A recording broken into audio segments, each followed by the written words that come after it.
In a move that has sent shockwaves across the global economy, President Donald Trump has officially escalated economic hostilities with China, igniting what experts are calling the most dangerous trade war of the 21st century.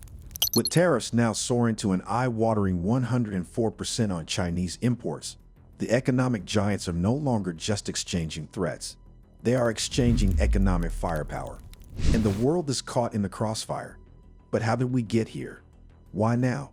And more importantly, what does this mean for the rest of us? The seeds of this conflict were sown years ago, long before Trump's return to the White House.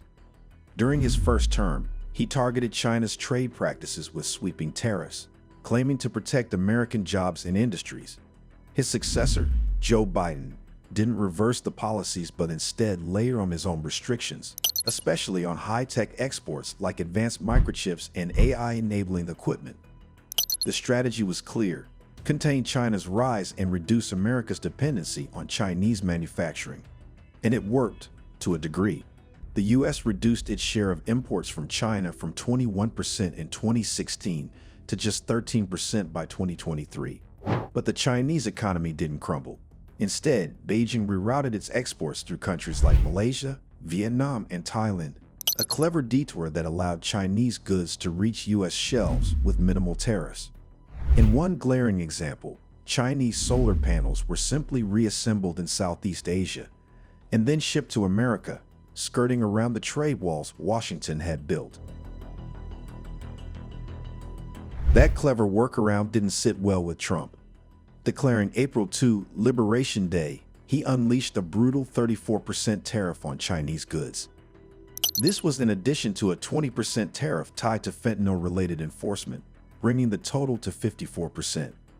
Beijing retaliated immediately, matching the tariff with a 34% hit of its own. That's when the game of brinkmanship spiraled into full-scale economic warfare. President Trump, defiant and unapologetic, gave Beijing a 24-hour ultimatum to roll back its retaliatory measures or face a stunning escalation. When China refused to blink, calling the U.S. tactics blackmail and vowing to fight to the end, the White House followed through. On April 9, 2025, Trump signed off on an additional 50% tariff, raising total duties on Chinese imports to a staggering 104%. His press secretary, Caroline Leavitt, insisted Trump would not be intimidated, stating the president had a spine of steel and accusing China of doubling down on their mistreatment of American workers. China, equally resolute, responded with fiery rhetoric. Officials accused Washington of economic coercion and declared that it would not fold under pressure. State media described Trump's policy as a mistake on top of a mistake, and emphasized that tariff blackmail would not change Beijing's stance. China's message was unequivocal. It would rather absorb the pain than appear weak. The numbers behind the clash are as staggering as the political drama. In 2024, trade between the U.S. and China totaled $585 billion, with America importing $440 billion in Chinese goods and exporting just $145 billion in return. That left a trade deficit of $295 billion, a figure Trump claims is closer to $1 trillion, though experts dispute this. But the impact of this trade war won't be confined to just these two titans. The global economic consequences could be catastrophic. Combined, the U.S. and China account for roughly 43% of the world economy. If either of them stumbles, the ripple effects would be felt everywhere, from the stock exchanges of London and Tokyo to the soybean fields of Brazil and the auto factories of Germany. Indeed, a U.S.-China trade war would ripple far beyond the two superpowers, triggering a global economic slowdown with disproportionate effects on developing nations and trade-dependent economies. As the world's two largest economies erect barriers against each other, global supply chains, especially in electronics, machinery, and textiles, would be severely disrupted. Countries that rely on exporting intermediate goods to China or the U.S. for assembly or consumption would face declining demand, falling exports, and economic contractions. Southeast Asian economies, often positioned as alternative manufacturing hubs, may see temporary gains from companies relocating out of China, but overall global uncertainty and declining trade volumes would likely dampen investment and growth. Commodity exporting countries would also suffer as reduced manufacturing activity and consumer spending in both the US and China would lower demand for raw materials, hurting nations across Africa, Latin America, and the Middle East.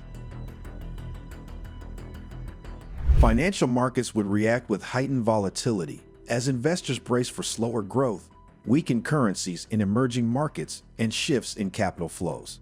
The US dollar might initially strengthen as a safe haven, making debt servicing more expensive for countries with dollar-denominated loans. Central banks worldwide could be forced to adjust interest rates and currency policies to stabilize their economies, potentially leading to recessionary pressure depending on their choices.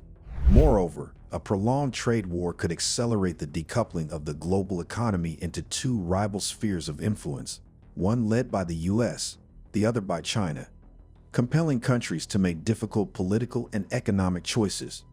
This fragmentation would hinder multilateral cooperation, reduce global economic efficiency, and deepen geopolitical tensions, making the world more divided and economically fragile. And what about global inflation? Tariffs are taxes, and as they pile up, businesses pass the costs on to consumers.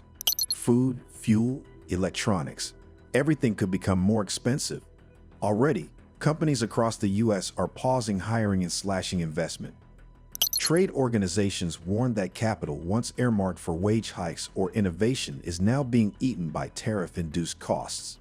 If sustained, could this choke economic growth and erode America's competitive edge? On Wall Street, nerves are fraying. Investors are fleeing risky assets. Currencies are trembling and central banks are rethinking their next moves. A full-blown recession in the US or China, or worse, both, could drag down the entire global economy. From the US perspective, the tariffs are about reclaiming economic sovereignty and protecting American industries. But critics argue that the approach is too aggressive, short-sighted, and economically self-destructive. Is economic pain at home really the price of asserting dominance abroad? From China's standpoint, the tariffs are a matter of national pride and resistance against what it sees as bullying. Yet, with its economy still on shaky ground, can it afford to escalate further without risking internal instability? And for the rest of the world?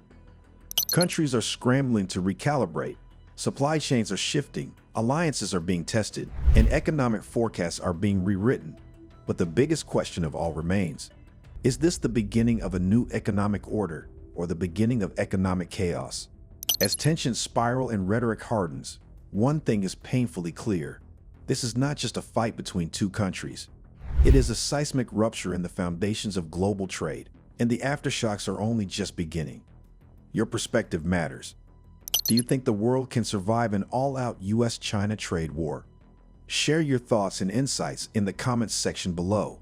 If you like this video, be sure to subscribe to our current affairs channel and turn on the notification bell so you don't miss any of our informative future videos. Stay informed, stay engaged, and thank you for watching.